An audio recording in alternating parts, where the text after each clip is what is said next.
Dobar dan svima. Dobar dan svima. Posebna mi je čast najaviti učitelja Šifua Žarka Andričevića koji će danas održati predavanje o Chan budizmu. Evo samo toliko. Uživajmo u predavanju.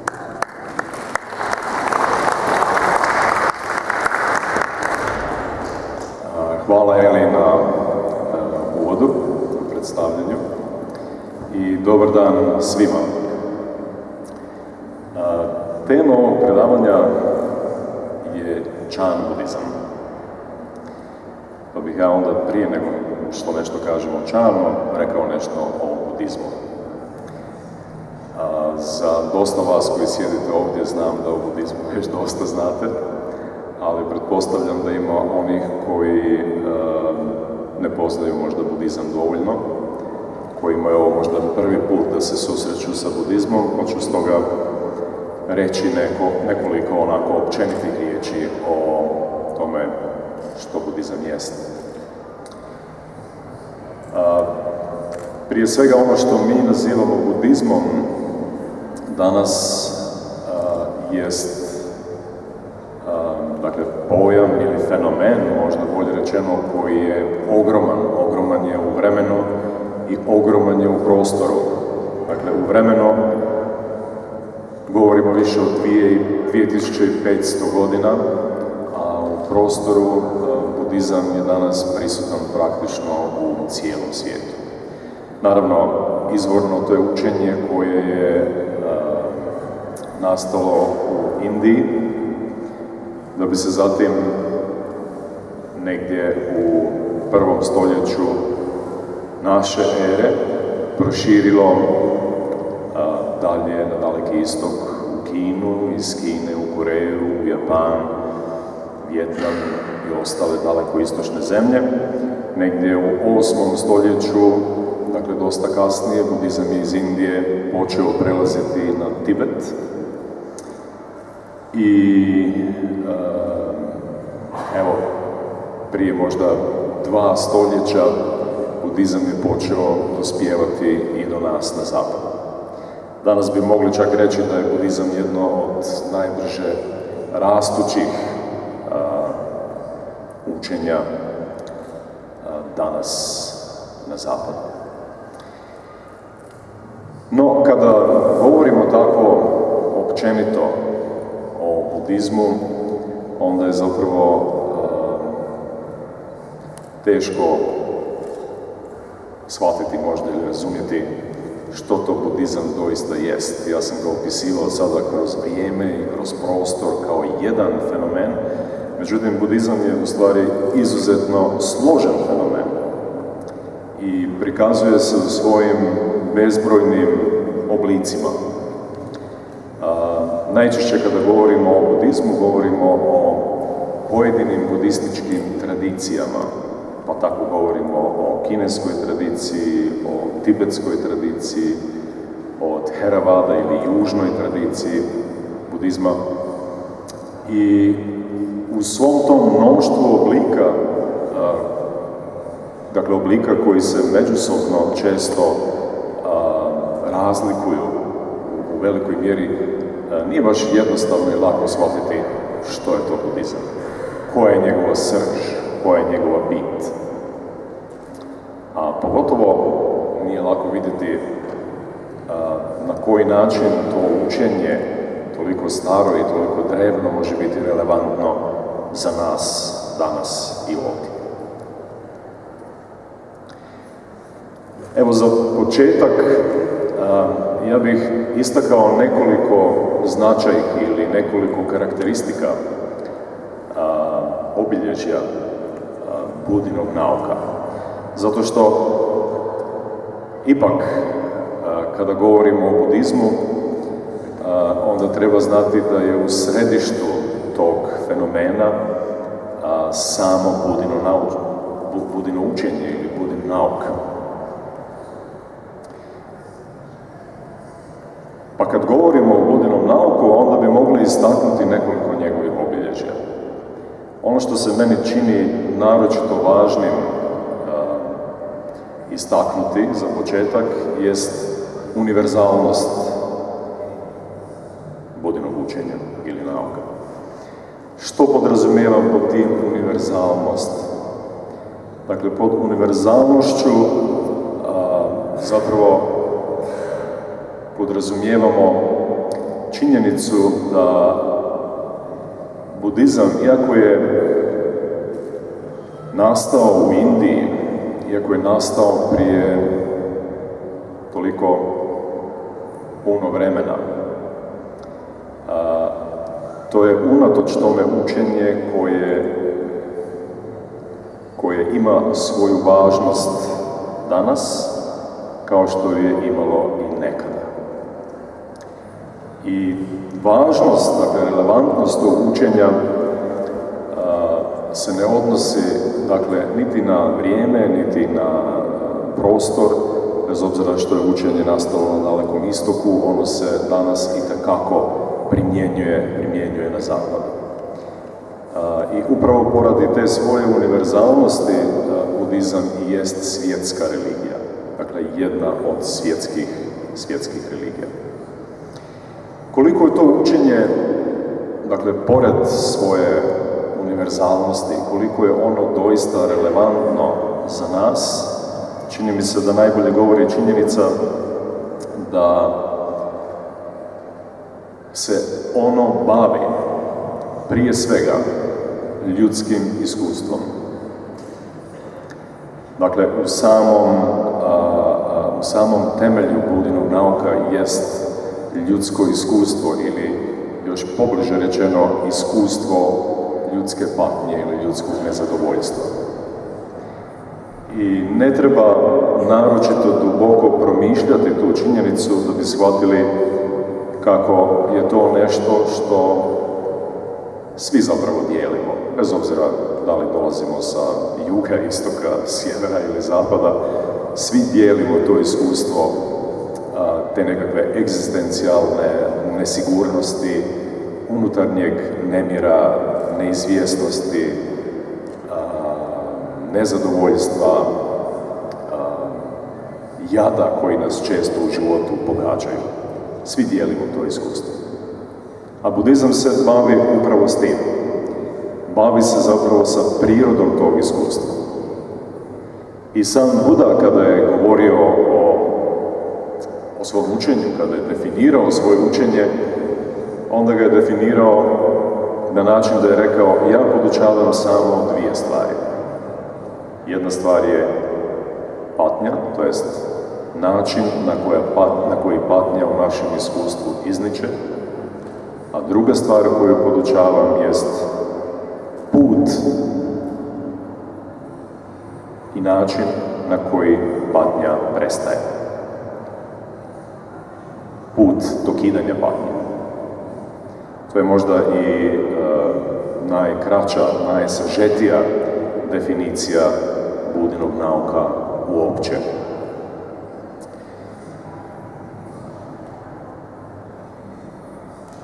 Evo, to je, meni se čini, i razlog zašto se budizam već zarana proširio iz matične zemlje u kojoj je nastao, iz Indije. A to je razlog zašto se budizam i danas širi i zašto nailazi na jako veliko zanimanje ljudi, pa evo i kod nas na zapadu.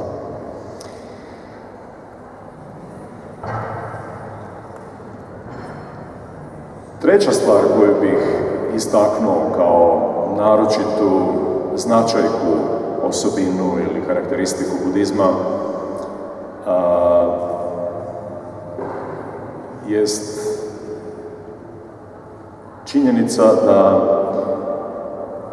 budizam krasi nešto što inače nije tako svojstveno religijama, a to je duh slobodnog istraživanja, ili možda drugačije rečeno, nedogmatičnost. Dakle, budizam kao učenje ne počiva na određenim postulatima, na određenim dogmama koje naprosto treba slijepo prihvaćati i slijediti i koje naprosto nisu provjerljive, koje dakle trebamo prihvatiti isključivo kroz vjeru. Budizam je učenje koje potpuno suprotno tome nas potiče na istraživanje, potiče nas na ispitivanje, potiče nas na duboko promišljanje u nastojanju da razumijemo sebe i u nastojanju da razumijemo svijet. I sam Buda je, govoreći o vlastitom učenju, jednom prilikom rekao da ono što on govori ne treba uzimati zdravo za gotovo. Tome ne treba vjerovati samo zato što je on to rekao. Već sve ono što on kaže treba provjeravati i testirati jednako onako kao što se novac nekada provjeravao. Griženjem i struganjem. To smo naravno svi davno zaboravili. Niko od nas vjerojatno to niti ne zna u praksi, jel? Ali tako se novac nekada provjeravao. Drugim riječima, kada čujemo neko učenje, onda ne treba olako pristajati uz njega. Ne treba ga olako usvajati, već ga treba duboko, duboko promisliti. I evo, to su, recimo, neke od značajki, neke od karakteristika Budinog nauka koje meni se čini da evo, možda mogu potaknuti interes u vama kao što su ga nekada potaknuli u meni. Četvrta stvar koju bih htio spomenuti, a već sam je na neki način spomenuo, jest ta silna raznolikost oblika u kojima se budizam iskazuje. Dakle, taj veliki broj škola, ja sam malo čas spomenuo tradicije, tibetsku, kinesku, ne znam, japansku, južnu tradiciju i tako dalje. No, međutim, unutar svake od tih tradicija krije se jako veliki broj zasebnih budističkih škola. I ono što s jedne strane doista fascinira jest da te škole zapravo funkcioniraju, da tako kažem, na jedan vrlo skladan, dakle međusobno funkcioniraju na jedan vrlo skladan način. Pritom, naravno, nitko nema monopol na istinu. I kaže se da svaka škola zapravo u sebi nalazi, to jest posjeduje ili bolje rečeno sadrži put i mogućnost da se dosegne onaj krajnji cilj ili ono krajnje postignuće koje leži na kraju toga puta. Pa ako je to tako, možemo se upitati, dobro, zašto onda toliki broj škola? Odgovor na to pitanje je zapravo, meni se čini čak jednostavan, a on leži u činjenici da dharma, dakle, Budin nauk, nije skup nekakvih krutih i nepromjenjivih načela. I prakticirati Budin nauk znači prilagoditi ga uvjetima, prilagoditi ga kulturi, prilagoditi ga pojedinim potrebama ljudi, prilagoditi ga ljudskim sposobnostima. I sve to zajedno je naravno proizvelo različite pristupe. I ti različiti pristupi su se vremenom oformili u zasebne ili različite škole. Sam Buda, se vratimo, da se na čas odmaknemo od tog mnoštva škola, tradicija i ostalog i da se vratimo samom Budi, on sam je svoje učenike podučavao na različite načine, u zavisnosti od njihovih kapaciteta, u zavisnosti od njihovih konkretnih situacija životnih u kojima su se nalazili. I čitajući na koncu njegove govore možemo vidjeti da su ta učenja koje u tim pojedinim situacijama, tim pojedinim svojim učenicima davao, da su se ta učenja razlikovala. I upravo ta njegova silna sposobnost da podučava na tako suptilan, tako fin, tako profinjen, istančan, ne znam koju bih još riječ upotrijebio, način, dajući svakome onome, dakle dajući svakom čovjeku upravo ono što taj čovjek u tom trenutku treba, čini Budhom. Najvećeg od učitelja, kako se to u budizmu smatra. Inače, takav pristup u podučavanju proizilazi iz činjenice da se dharma ili učenje shvaća kao lijek. A naravno, obzirom da imamo veliki broj bolesti, onda ni lijek ne može biti uvijek isti za sve bolesti. Nego on se razlikuje se u tome kako ćemo ga dozirati, u kojoj mjeri ćemo ga dati, kada ćemo ga dati i tako dalje. Evo, to je negdje, recimo, ta neka pozadina koja nam objašnjava zašto je posve prirodno nakon Budhe, zašto je došlo do nastanka svih tih pojedinih tradicija i unutar njih opet do nastanka velikog broja škola, a koje međutim međusobno nisu suprotstavljene, koje međusobno nisu ni u kakvom konfliktu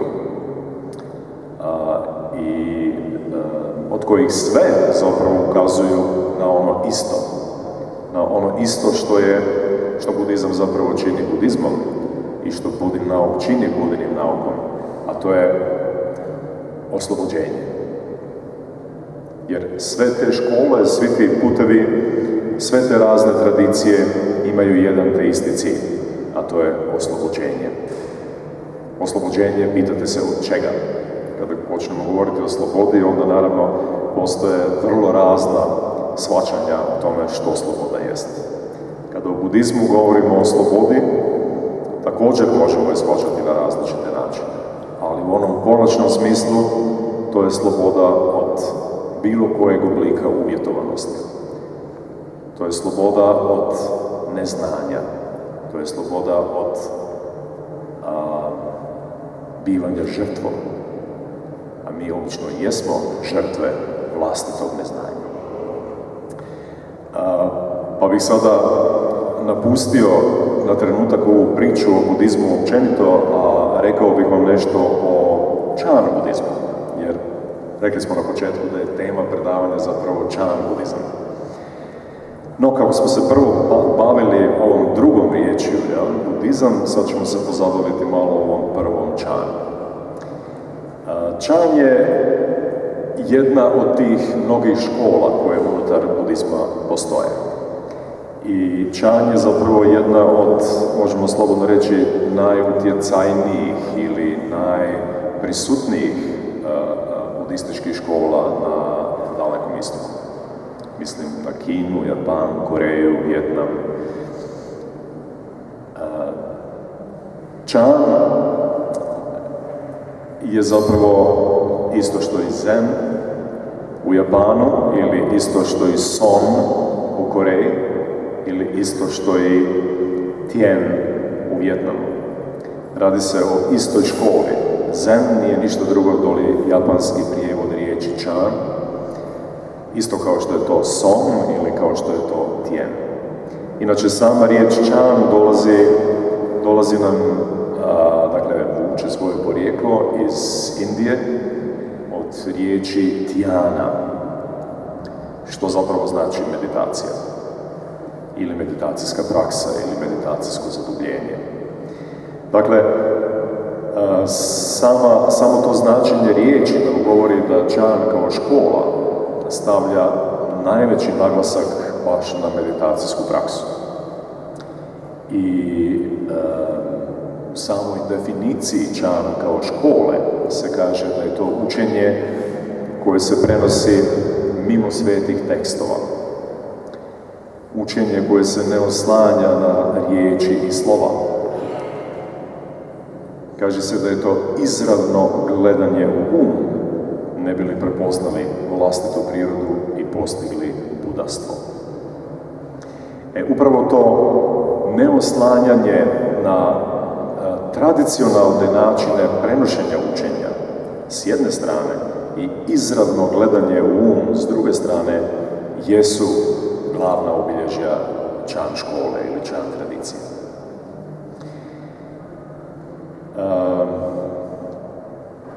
No, međutim, Chan ima i drugo značenje. Dakle, osim toga što označava meditaciju, pa bi tako mogli reći da je Chan škola, meditacijska škola, Chan ima i ono značenje konačnog postignuća u praksi meditacije. I kada se pita što je to Chan, a to u literaturi, ako čitate knjige o Chanu ili o Zen budizmu, onda ćete se često sresti sa tim pitanjem, jer mnogi ga ljudi postavljaju. Međutim, pritom naravno ne misle koja je to škola Chan ili otkuda Chan dolazi, nego misle na ono krajnje postignuće. Što je to Chan?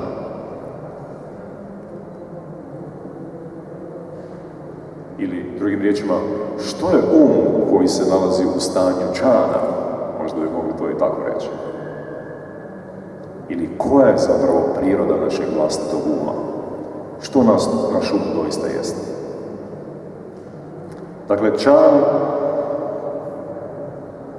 u tom smislu označava ono krajnje iskustvo kojem se kroz praksu teži. Inače, kada govorimo o praksi, kada govorimo o putu Chana, kada govorimo o tome kako se Chan upražnjava ili koji stupnjevi postoje u praksi Chana, koji su to koraci koje trebamo poduzeti da bi prakticirali Chan, onda možemo govoriti o nekoliko tih stupnjeva. Ili taj put možemo opisati na sljedeći način. Možemo reći da je za praksu Chana potrebna vjera. Ja sam malo čas govorio o duhu slobodnog istraživanja i o tome kako se budizam ne temelji na dogmama u koje treba slijepo vjerovati, a sad vam kažem da je za praksu Chana potrebna vjera. Da li je to u kontradikciji ili nije u kontradikciji? Ja bih rekao da nije u kontradikciji iz naravno prostog razloga što vjera u Chanu i vjera u budizmu ne znači isto kao što znači u nekim monoteističkim religijama. Dakle, kada govorimo o vjeri u Chanu, onda se ona temelji na nekoliko stvari. Ona se temelji naravno na vjeri u učenje, dakle na vjeri u to da to učenje doista vodi ono kamo kaže da vodi. Ona se temelji na vjeri u metodu, dakle u metode koje to učenje koristi, kojima se služi, i ona se temelji na vjeri u nas same. Ona se temelji u vjeri u našu sposobnost da koračamo putem, u našu sposobnost da proizvedemo taj unutarnji preobražaj kojem Chan praksa i Chan put vodi. Inače, kada se god govori o vjeri u budizmu, onda je zanimljivo zapravo to da jedan, kako bih to rekao, jedan faktor te vjere u budizmu čini zakon uzroka i posljedice. Dakle, vjera u budizmu se temelji na zakonu uzročnosti, što je zapravo znanstvena metoda, mogli bi reći, jel? A vjera se u budizmu temelji na toj metodi. I zapravo taj zakon uzročnosti u budizmu čini, možemo slobodno reći, jedno od onih središnjih, temeljnih učenja. Što nam taj zakon kaže? On nam naprosto kaže da ono što mi jesmo danas je rezultat svega onoga što smo bili nekad. A u zavisnosti od tome što radimo danas, tako će naš život izgledati u budućnosti. Vrlo jednostavno. Dakle, ako želimo znati svoju prošlost, onda je dovoljno duboko se zagledati u sadašnjost. Ako želimo znati svoju budućnost, a ja sam siguran da mnogi ljudi to žele, sudeći barem po onim televizijskim programima koji se vrte u sitne sate, onda je dovoljno zagledati se ili znati barem što činimo sada.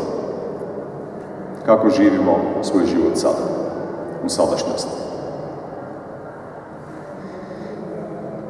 Osim toga, ako želimo proizvesti promjenu u svom životu, ako želimo stupiti na tu stazu unutarnjeg preobražaja, silno je važno znati odnos između uzroka i posljedice. Silno je važno znati što uzrokuje što. No, međutim, stvar ipak nije toliko jednostavna. Znati doista, razumjeti prije svega vlastito djelovanje, razumjeti posljedice vlastitog djelovanja, iziskuje od nas puno dublji uvid u naš um. A taj dublji uvid se naravno stiče kroz praksu meditacije. No, da se vratim evo, na ovom prvom smo faktoru, a to je vjera.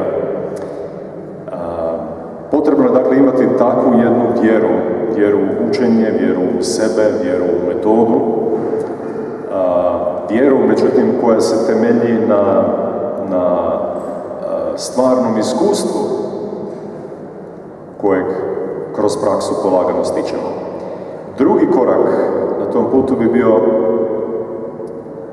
razumijevanje. Dakle, nije dovoljna samo vjera, čak i ako ju shvaćamo i razumijemo na način na koji sam to malo čas opisao. Potrebno je razumijevanje, potrebno je duboko promišljanje vlastitog života, duboko promišljanje života drugih ljudi ili života uopće. Potrebno je razumjeti zakonitosti koje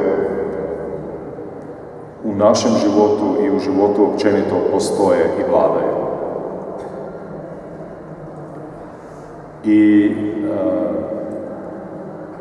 takva vjera i takvo razumijevanje jesu nešto što onaj treći korak na tom putu, a to je praksa, jesu ono što tu praksu čini naročito efikasnom ili učinkovitom.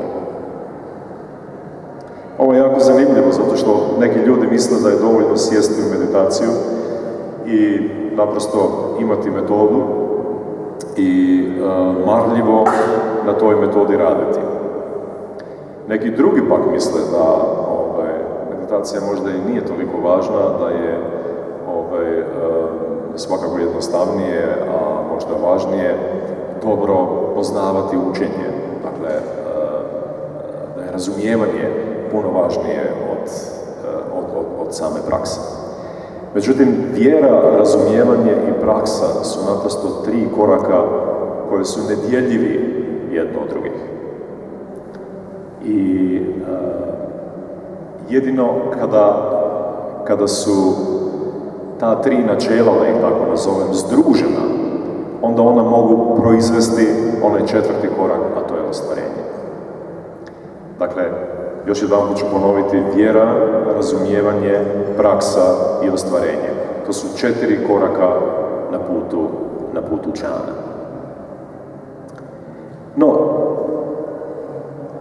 Idemo se ovdje okrenuti ili osvrnuti zapravo na samu praksu, jer ja sam siguran da vas to možda najviše zanima. O budizmu, o dharmi, o učenju možete čitati u knjigama.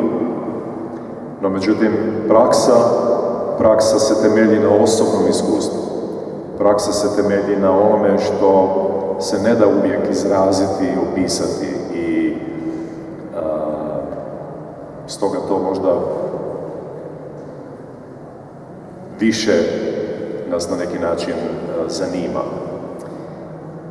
Kada govorimo o praksi u Chanu, onda to prije svega se odnosi na praksu meditacije. A praksa meditacije, najjednostavnije rečeno, jest praksa njegovanja uma.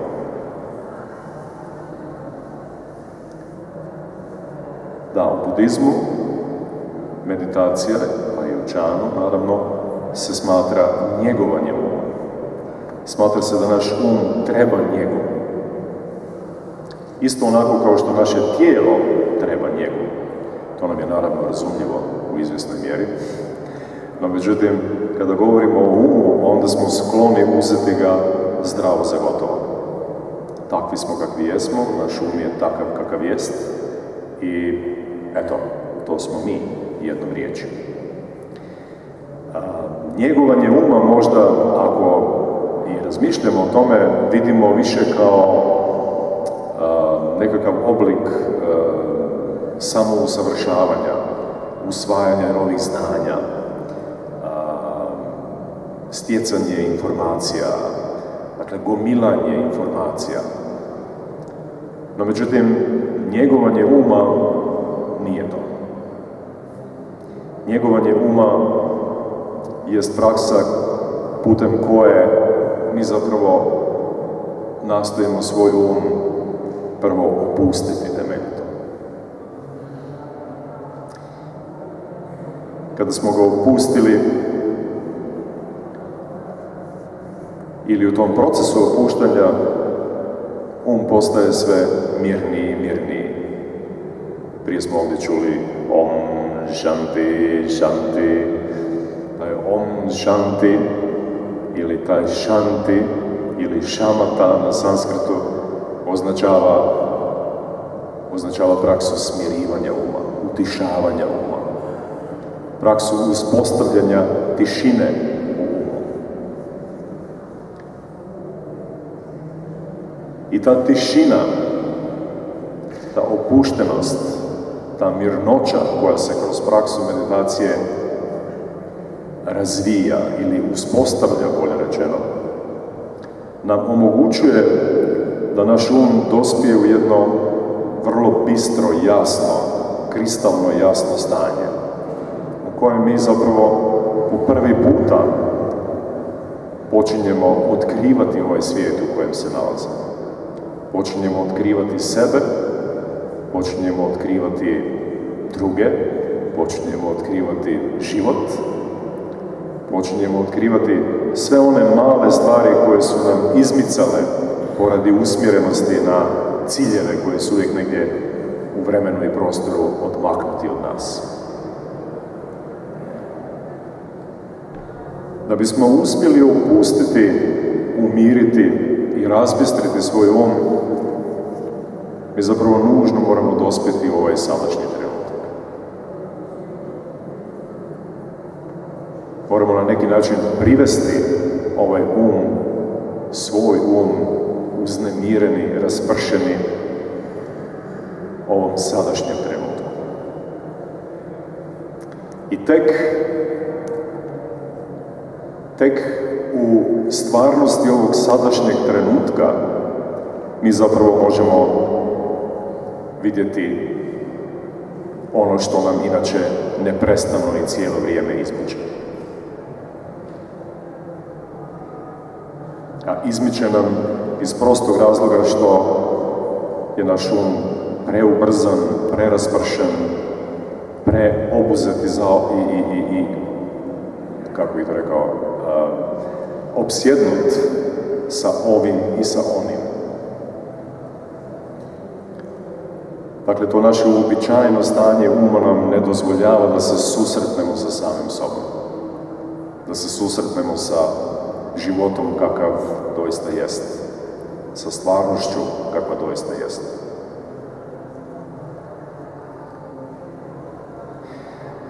I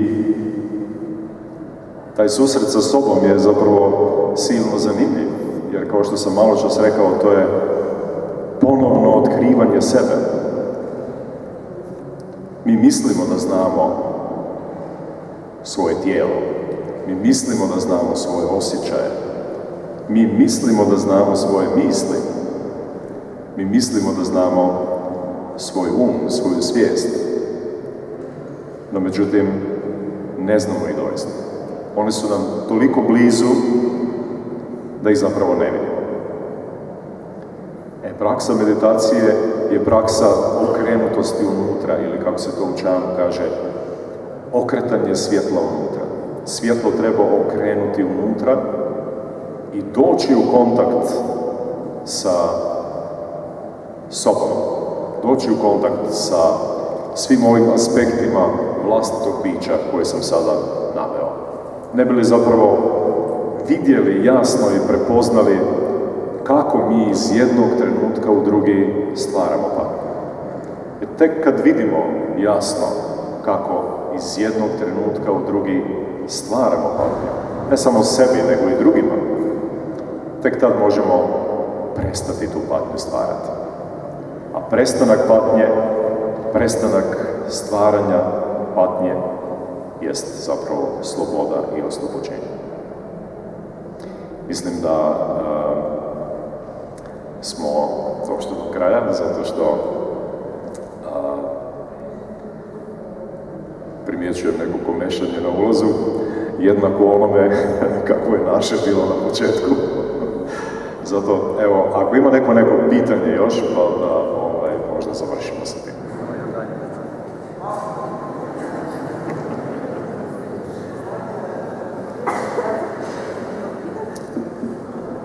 Hvala vam što ste pažljivo slušali. To je to.